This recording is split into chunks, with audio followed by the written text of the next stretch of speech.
After Shaspareh, how to break a curse. Look into your reflection for 40 days. Fast until your sweat becomes crystallized and spit turns to ashes in your mouth. Let your hair grow to your hips. When you see Medusa staring back at you, know you can now look away. When you realize none of this has materialized into a solution, apologize to your family. Practice your alchemy in the bathroom, create concoctions to conjure golden fleece from wool, calcify your curls until the cauldron of castor oil and shea butter burn the house down. Call this hair care. When your nieces can't find Barbies that look like them, give them voodoo dolls to cast away their enemies. When they ask why their fathers left their mothers, remind them that men have always stood in fear of the gods. Remind them of Gaia's hypothesis. Remind them to love themselves. Remind yourself to love yourself. Tell yourself this is easy. But generations of curses have hardened you. You are still practicing to balance the burdens your mothers have bore. This is your blood right.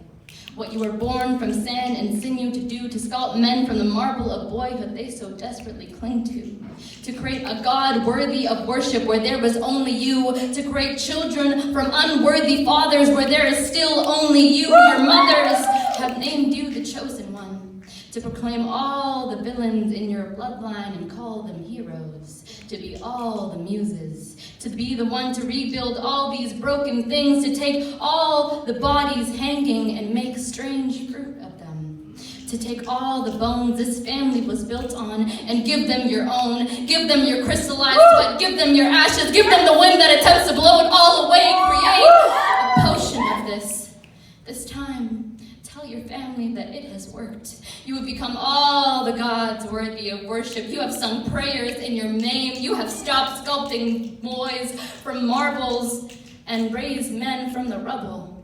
You have raised daughters to love the disobedience of their hair, their bodies, their skin, the rhythm in their chest that refuses to stop despite all those opposed. You have tamed the beasts that kill your sons in the name of justice. Stared into the barrel and blown the bullets back at them, laid the bodies at their doorstep and made a funeral pike of their homes. You have corrected those who confuse you for their mothers, who want you to practice sweetness and silence. Remind them that poison is the only language you speak. You have created generational wealth from dust.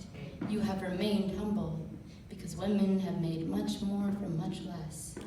When they ask you how you did it, remind them of the slave woman who sparked the Salem witch trials. Remind them how your women have been burning ever since. And answer, black magic. Thank you.